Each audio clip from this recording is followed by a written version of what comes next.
चिकित्सा वो स्वदेशी है, क्योंकि सबसे पहले आयुर्वेद से ये निकली, लेकिन बीच में क्या हुआ, इस पर भारत में काम नहीं हुआ तो ये परदेश चली गई, फिर वहां से ये वापस आई तो नाम बदल हो गया उसका।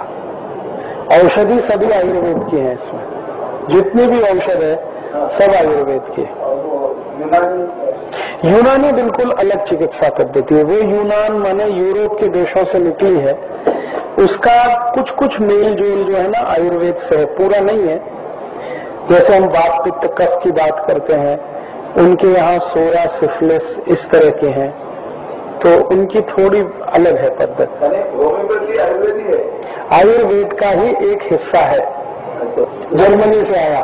नहीं, एल्कोहल तो भारत की बहुत सारी आयुर्वेद की औषधियों में है, सभी लगभग आयुर्वेद की औषधि, जितने भी आसव बनते हैं ना, आसव, द्राक्षासव है, ये आसव, सभी अल्कोहल है। तो अल्कोहल होने से विदेशी होना नहीं है।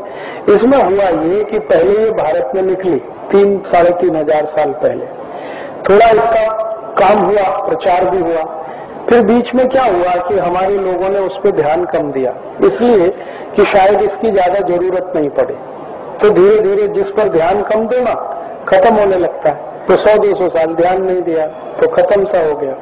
फिर मध्यकाल में आयुर्वेद जब यहाँ से बाहर गया, पुर्तगाली यहाँ से ले गए सबसे पहले, फिर पुर्तगालियों से स्पेनिश लोगों ने सीखा, स्पेनिश लोगों से जर्मन लोगों ने सीखा, तो जर्मनी वालों के हाथ में कुछ आयुर्वेद की पुराने ग्रंथ आए जिसमें सूक्ष्म चिकित्सा है। सूक्ष्म चिकित्सा माने औषध को सूक्ष्मतम रूप में देना, तो उसका प्रभाव ज्यादा है। ये एक सिद्धांत है आयुर्वेद का। कोई औषध है जितने कम से कम में आप दोगे असर उतना ही ज्यादा है उसका। स्टेरॉइड होम्योपैथी में तो किसी में नहीं है, आयुर्वेद में कभी कभी होता है, होम्योपैथी में स्टेरॉइड मिल नहीं सकता। तो इसको उन्होंने, जर्मनी वालों ने थोड़ा इसको फाइन किया, इस पे काम किया, फाइन किया। फाइन करके जब ये प्रचारित हुई तब ख्याल में आया कि ये तो पहले भी था भारत में।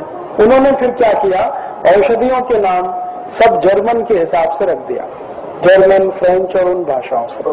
जब मैं नाम बोलता हूँ नक्स वोमिका, ये जर्मन नाम है, या आर्निका, ये जर्मन नाम है। तो ये जर्मन और फ्रेंच दो भाषाओं में से निकले हुए ज्यादा नाम। अंग्रेजी नाम उसमें बहुत ही कम है। हाँ, सब बनती है ये, क्योंकि बनती तो सब जड़ी बूटियों से है।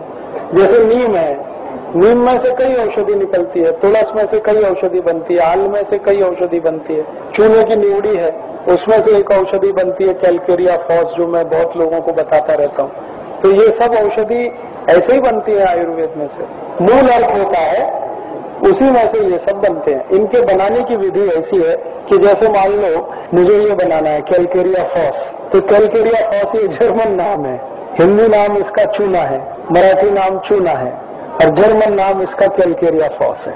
तो अब हम क्या करेंगे, चूने को पानी में भिगोएंगे, ठीक है, अब ऊपर पानी आ जाएगा, तो इसमें से 1 बूंद पानी लेंगे, चूने का पानी 1 बूंद, और 100 बूंद एल्कोहल में उसको डालेंगे, 100 बूंद एल्कोहल में 1 बूंद पानी डालेंगे। तो ये पोटेंशियल, तो मेडिसिन जितनी कम होती जाएगी, मात्रा बढ़ती जाएगी उसकी, ताकत औषधि। 1-1 बूंद डाला, उसमें से 1 बूंद निकाल रहा है, फिर तो कितनी कम होती है औषधि। तो सूक्ष्मतम रूप में जो औषधि दी जाती है, प्रभाव उसका सबसे अधिक होता है। तो ऐसा 12 बार करेंगे तब 12x तैयार होगा, और 200 बार करेंगे इसी तरह से 1-1 बूंद डाल के उसमें से 1 निकाल के, तब 200 तैयार होगा। 1 माने 1000 बार ऐसा करेंगे तब वो तैयार होगा।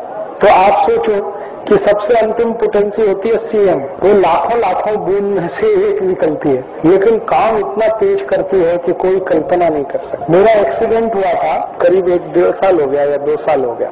एक हमारी बड़ी गाड़ी है, आजादी बचाओ आंदोलन की बस है, पूरी स्पेशल डिजाइन, वो पलट गया था पूरा, तो बिल्कुल उल्टा हो गया था, तब बहुत चोट आई थी। तो उस समय मैंने आर्निका, इसकी सबसे ऊंची पोटेंसी सीएम लिया, आर्निका। तो आर्निका की सबसे हाईएस्ट पोटेंसी सीएम, जिसमें दवा सबसे कम होती है।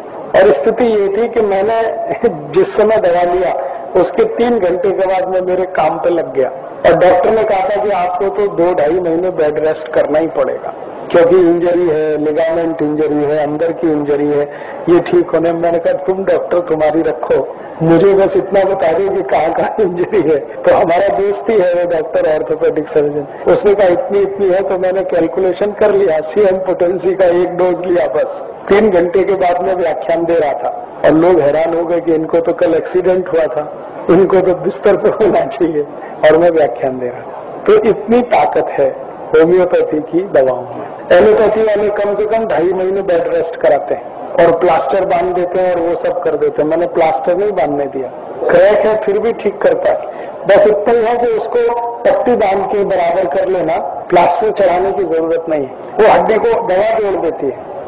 तो ये आयुर्वेद का एक सिद्धांत है, दवा को सूक्ष्मतम रूप में लेना तो सबसे ज्यादा प्रभावी है। ये आयुर्वेद का सिद्धांत है। ये जर्मनी वालों ने ले लिया, उस पर काम किया, फिर अपना सिक्का लगा के दुनिया में फैलाया। और हम ऐसे मूर्ख लोग हैं जो अपनी बात को कभी दूसरे के सामने सिद्ध नहीं करते। नहीं, उस समय तक उनके यहाँ इतना रिसर्च नहीं हुआ था, ये तो अभी हुआ है। ये पैदाइशी अपंग हैं, उन पे तो काम होता है, लेकिन हिरोशिमा नागासाकी से जो अपंग हुए एटॉमिक रेडिएशन से, उनके लिए औषध नहीं है, दुनिया में नहीं है।